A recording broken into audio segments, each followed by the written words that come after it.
আসসালামু আলাইকুম রহমতুল্লাহ বারাকাতুহু। সবাই কেমন আছেন? আশা করি সবাই ভালো আছেন। আজ আপনাদের জন্য নিয়ে এসেছি গল্পের দ্বিতীয় পর্ব। আশা করি গল্পটি আপনাদের ভালো লাগবে। তাহলে চলুন শুরু করা যাক। কথায় আছে না, আল্লাহ সহায় থাকলে দুনিয়ার কেউ কোনো কিছু করতে পারে না। আমি মনে মনে ভাবলাম সমস্যা এখানেই মিটে গেছে, কিন্তু সমস্যা কমার বদলে যে আরও বেড়ে গেছে কে জানতো। মেয়েটি তখনও নিস্তব্ধ হয়ে বসে আছে। কি বলবে সে ভেবে পাচ্ছে না। হঠাৎ ম্যানেজার ও ইন্সপেক্টর ফিরে এলো। দুজন দুজনের মুখের দিকে তাকিয়ে আবার আমাদের দিকে তাকালো।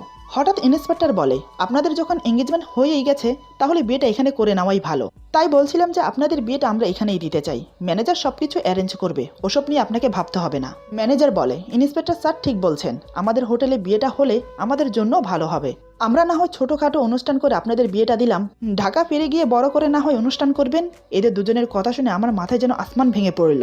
আমার মুখ দিয়ে যেন কথাই বের হচ্ছে না, ভাষা হারিয়ে ফেলেছি কথা বলার। কি ভেবে কথাটা বললাম আর কি হতে চলেছে। ঝামেলা থেকে বেরোনোর বদলে আরো জড়িয়ে গেলাম। এখন কি হবে? ওনাদের কথা শুনে আমি ভাবনায় ডুবে আছি। এতক্ষণে মেয়েটি কথা বলল।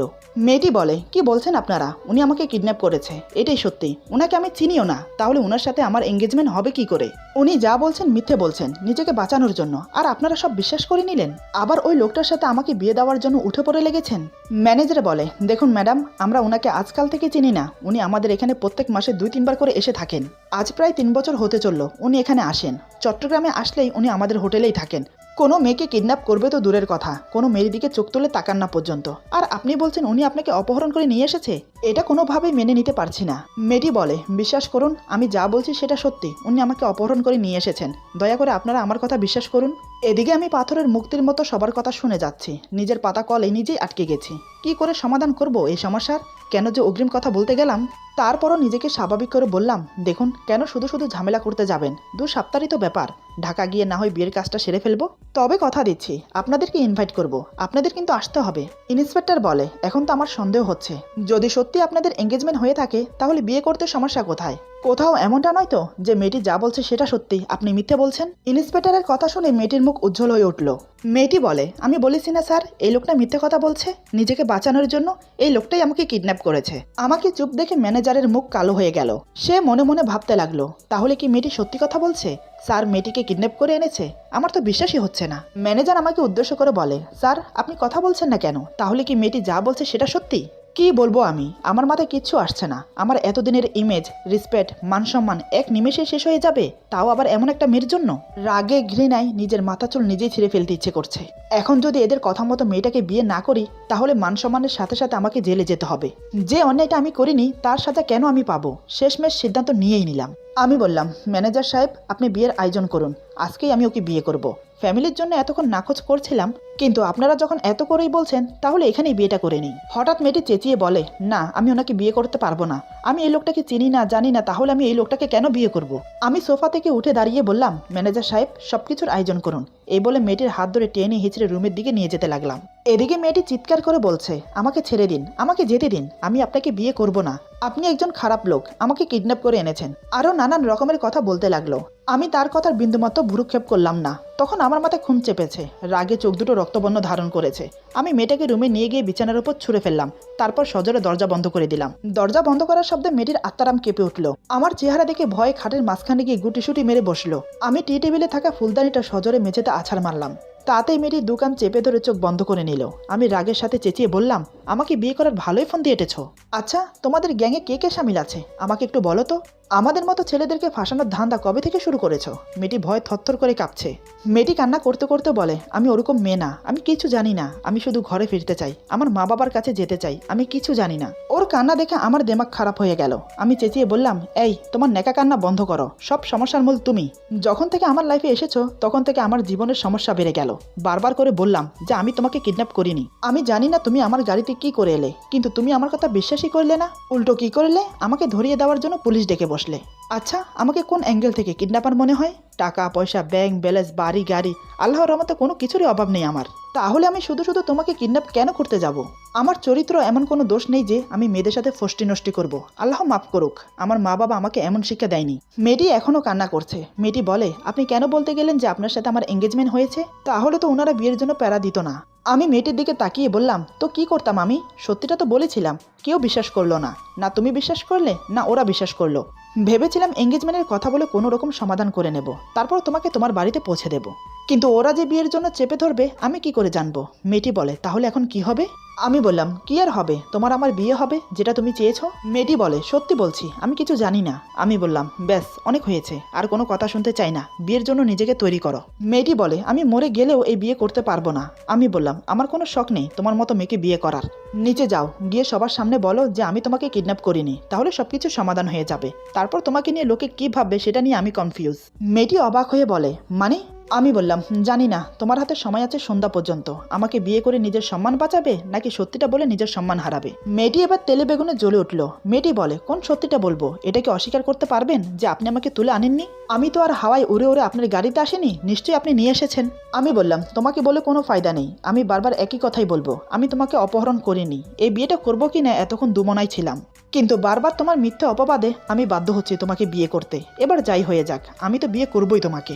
যদি মান সম্মান বজায় রেখে বাঁচতে চাও তাহলে চুপচাপ বিয়েটা করে নাও, পরে যা হবে দেখা যাবে। এই বলে আমি রুম থেকে বেরিয়ে গেলাম। মেয়েটিকে কোনো কথা বলার সুযোগ দিলাম না। আমি চলে যাওয়ার পর মেয়েটি বলে, বিয়ে কি ছেলে খেলা নাকি নাকি হাতের মোয়া যে বললেই হয়ে গেল?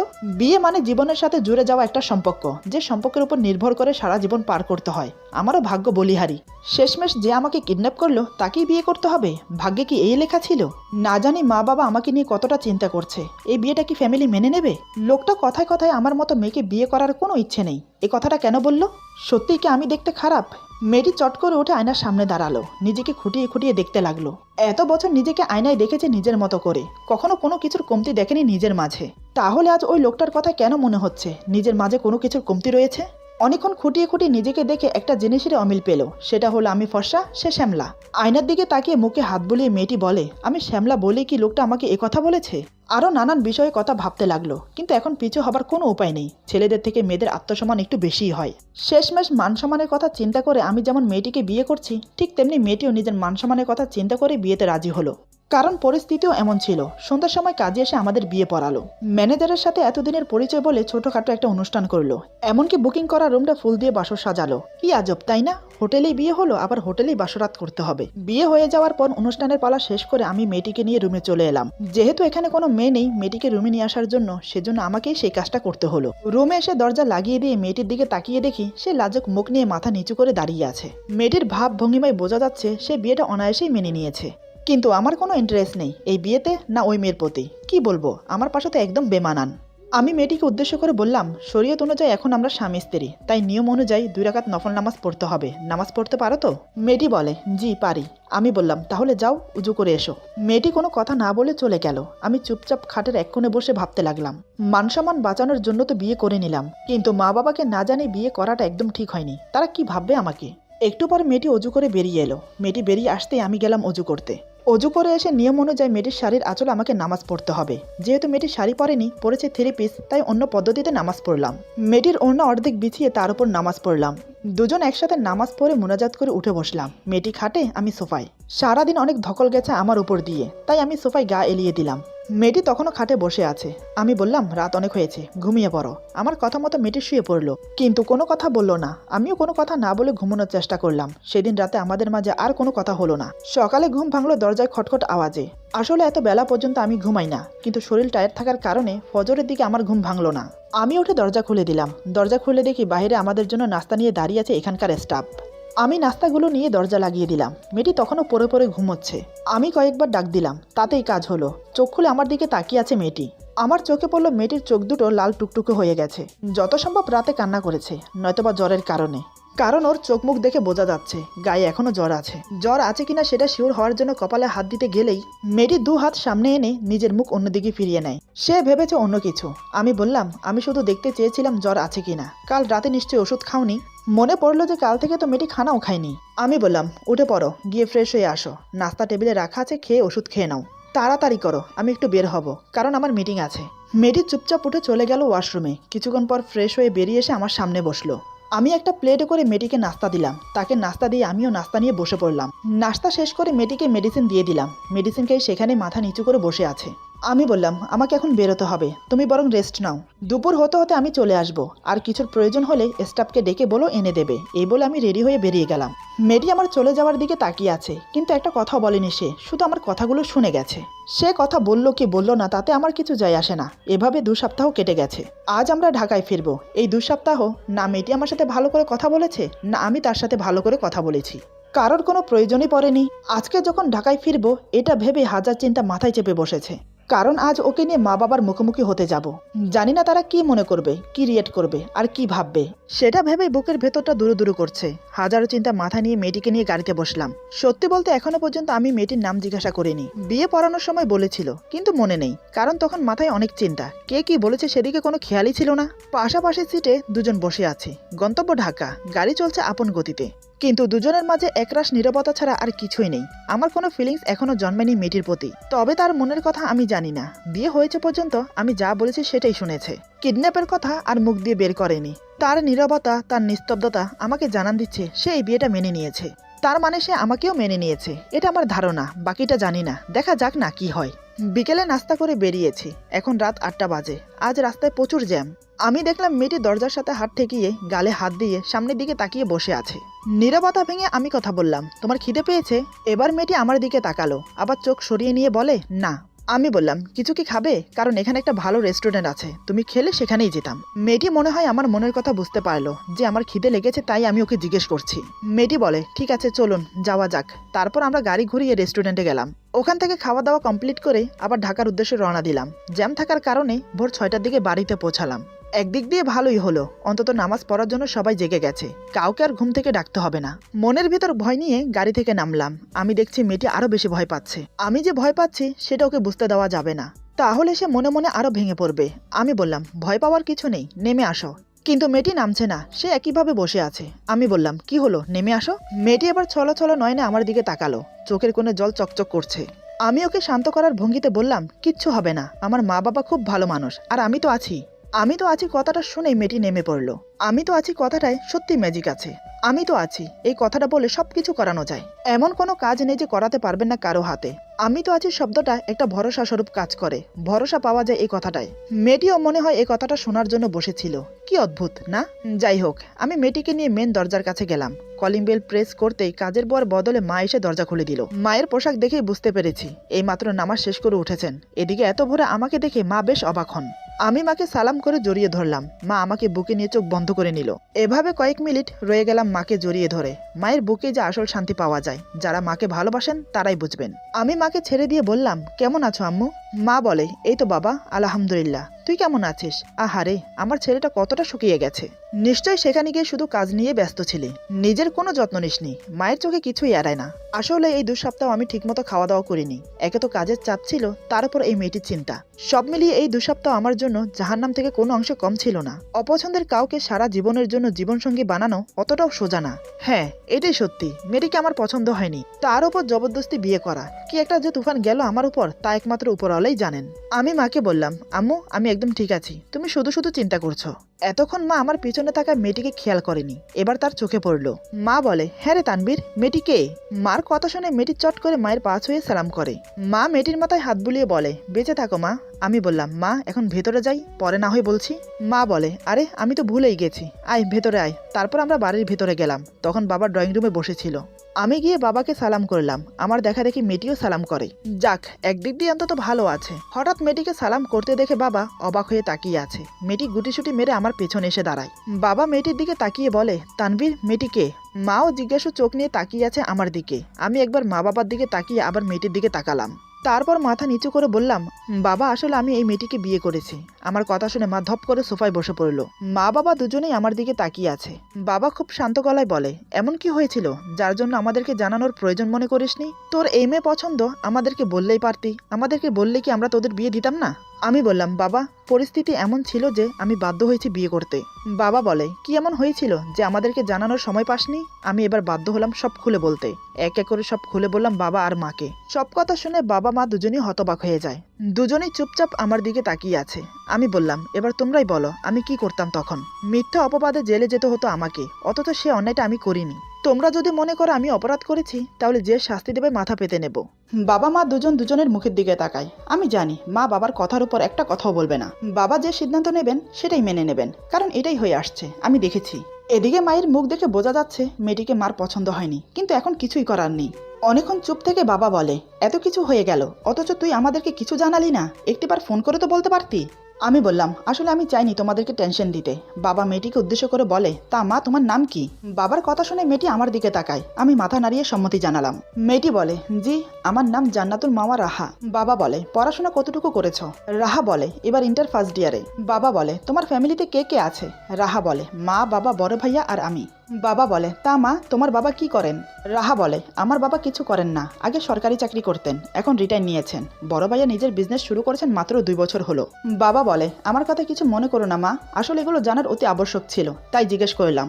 আর বাকি রইল আমার ছেলে তোমাকে কিডন্যাপ করেছে সেটা। আমি তোমাকে একটা কথা বলি, পৃথিবী উল্টে গেলেও আমি বিশ্বাস করব না আমার ছেলে তোমাকে কিডন্যাপ করেছে, কারণ আমি ওকে আমার আদেশে মানুষ করেছি। আর কেউ না চিনলেও আমি আমার ছেলেকে খুব ভালো করে চিনি। ও আর যাই করুক এমন জঘন্যতম কাজ ও করবে না, এতে আমি 100% শিওর। কিন্তু তারপরও কথা থেকে যাচ্ছে, তুমি ওর গাড়ির ডিকিতে অজ্ঞান অবস্থায় এলে কোথা থেকে, সেটাই চিন্তা করার বিষয়। এসব নিয়ে না হয় আমরা পরে কথা বলবো। এখন আমার ছেলে যখন তোমাকে বিয়ে করেই ফেলেছে, আমরা তোমাকে মেনে নিতে বাধ্য।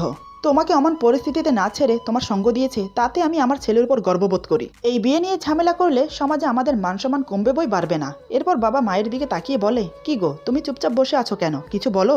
মা একটা দিগ্নিশ্বাস ফেলে বলে, কোথায় ভেবেছিলাম নিজের পছন্দ মতো মেয়ে দেখে ছেলেকে বিয়ে করাবো খুব ধুমধামের সাথে, কিন্তু এখন হলো তার উল্টো। বাবা বলে, কেন মেয়ে কি তোমার পছন্দ হয়নি? মা বলে, এখন পছন্দ হলেও কি আর না হলেও কি, পাল্টানো তো সম্ভব না। আমার ছেলে যদি এমন মেয়ের সাথে সংসার করতে পারে, তাহলে আমি মা হয়ে কেন পারবো না? ছেলের খুশিতেই আমাদের খুশি, এখন তুমি যেটা ভালো মনে করো সেটাই হবে। এই বলে মা চলে গেল। মার কথায় আর চলে যাওয়া দেখে বুঝতে পারলাম যে মা মন থেকে এই বিয়েটা মেনে নিতে পারছে না, এটাই স্বাভাবিক। মা বাবার অনেক স্বপ্ন থাকে ছেলে মেয়েদেরকে নিয়ে, সে স্বপ্ন যদি ভেঙে যায় তাহলে মনে কষ্ট পাওয়াটাই স্বাভাবিক। মা চলে যাওয়ার পর বাবা রাহাকে বলে, তুমি কিছু মনে করো না মা, তোমার শাশুড়ি হয়তো একটু মনে কষ্ট পেয়েছে ছেলের এহানো আচরণে, পরে দেখবে সব ঠিক হয়ে যাবে। তোমরা এখন উপরে যাও নিজেদের রুমে, সারা রাত না ঘুমিয়ে জার্নিং করে এসেছো, নিশ্চয়ই অনেক ক্লান্ত, গিয়ে রেস্ট করো। আর হ্যাঁ, তোমার বাড়ির অ্যাড্রেস আমাকে দাও, তোমার মা বাবার সাথে কথা বলতে হবে তো বিয়ের ব্যাপার নিয়ে। রাহা মাথা নাড়িয়ে হ্যাঁ বলে। বাবা আমাকে বলে, যা বৌমাকে নিয়ে রুমে যা, পরে কথা হবে সব। আমি রাহাকে নিয়ে রুমে চলে এলাম। মনে মনে ভাবলাম, যাক বাবা বেশি কিছু হয়নি, অল্পের উপর দিয়েই গেছে। এদিকে রাহা মায়ের আচরণে খুব কষ্ট পায়। সে মনে মনে বলে, উনি এমন করে কেন বলল? আমি কি দেখতে সত্যিই খারাপ? তাহলে কি উনি আমাকে মেনে নেননি ছেলের বউ হিসাবে?